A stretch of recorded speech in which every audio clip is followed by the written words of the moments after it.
नमस्कार।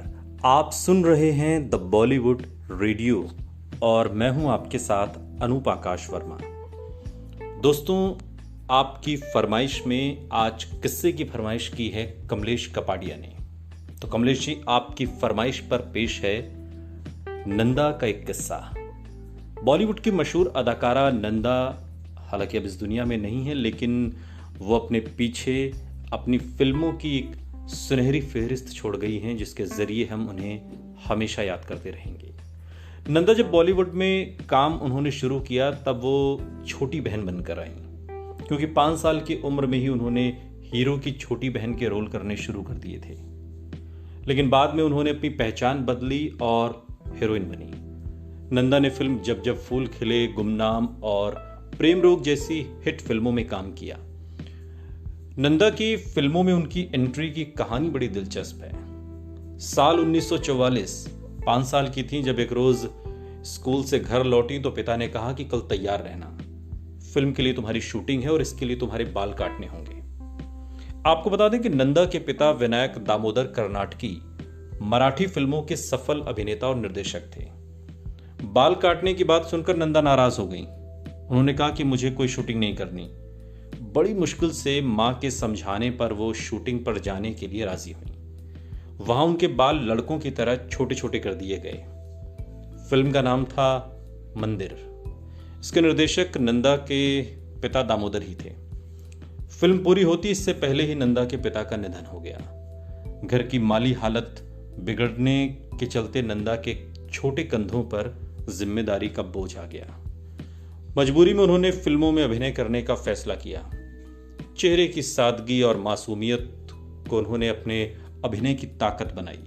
वो रेडियो और स्टेज पर भी काम करने लगी। नन्हे कंधों पर परिवार की जिम्मेदारी उठाते हुए नंदा महज 10 साल की उम्र में ही हीरोइन बन गई, लेकिन हिंदी सिनेमा की नहीं, मराठी सिनेमा की। दिनकर पाटिल की निर्देशित फिल्म कुलदेवता के लिए नंदा को पूर्व प्रधानमंत्री जवाहरलाल नेहरू ने विशेष पुरस्कार से नवाजा था। नंदा ने कुल 8 गुजराती फिल्मों में काम किया और हिंदी में नंदा ने बतौर हीरोइन साल 1957 में अपने चाचा वी शांताराम की फिल्म तूफान और दिया में काम किया।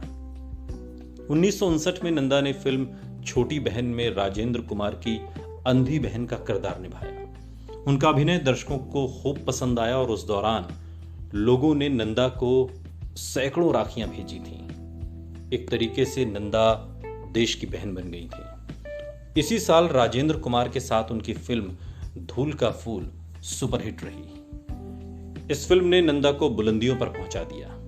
बहन के रोल लगातार वो करती रही और बहन के रोल ने उनका पीछा नहीं छोड़ा। नंदा एक बार फिर 1960 की फिल्म काला बाजार में देवानंद की बहन बनी। नंदा ने सबसे ज्यादा 9 फिल्में शशि कपूर के साथ की। उन्होंने उनके साथ 1961 में 4 दीवारी, 1962 में मेहंदी लगी मेरे हाथ जैसी फिल्में की, लेकिन शशि कपूर के साथ सुपरहिट फिल्म रही जब जब फूल खिले।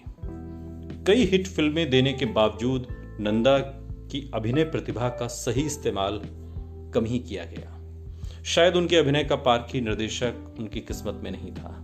नाजुक, छुई मुई और प्यारी सी लड़की की छवि को तोड़ने के लिए नंदा छटपटा रही थी।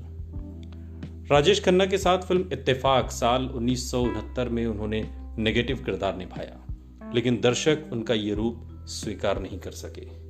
तभी उन्हें फिल्म नया नशा साल 1973 में आई थी, यह ऑफर हुई और इसमें नंदा ने ड्रग एडिक्ट की भूमिका निभाई, लेकिन ये फिल्म भी फ्लॉप रही।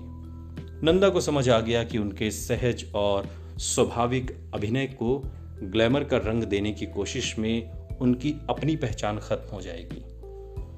इसके बाद नंदा ने असलियत, जुर्म की सजा, प्रायश्चित जैसी फिल्में की, लेकिन नंदा का समय खत्म हो रहा था।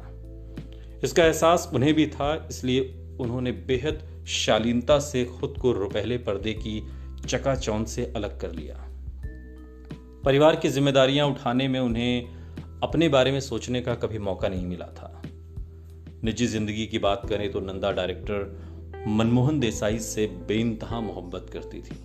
देसाई भी उन्हें चाहते थे, लेकिन बेहद शर्मीली नंदा ने मनमोहन देसाई को कभी अपने प्यार का इजहार करने का मौका ही नहीं दिया और उन्होंने शादी कर ली। मनमोहन की शादी के बाद नंदा तन्हाई और गुमनामी के अंधेरे में खो गई। मनमोहन भी अपनी शादीशुदा जिंदगी में बिजी हो गए, लेकिन कुछ समय बाद ही उनकी पत्नी का निधन हो गया।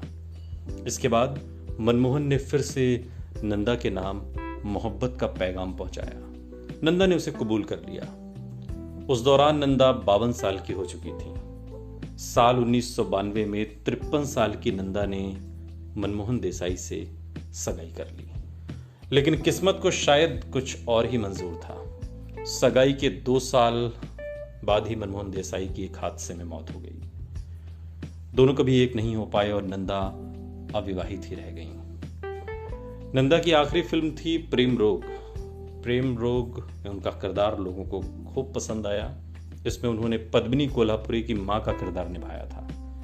कहा जाता है कि नंदा जब भी बाहर जाती थीं तो सफेद साड़ी में जाती थीं, क्योंकि वो मन ही मन मनमोहन देसाई को अपना पति मान चुकी थीं। उनके निधन के बाद से नंदा काफी अकेली रह गईं। उन्होंने ज्यादा किसी से बात करना, मिलना जुलना सब बंद कर दिया। उनके खास दोस्तों में माला सिन्हा और वहीदा रहमान थी।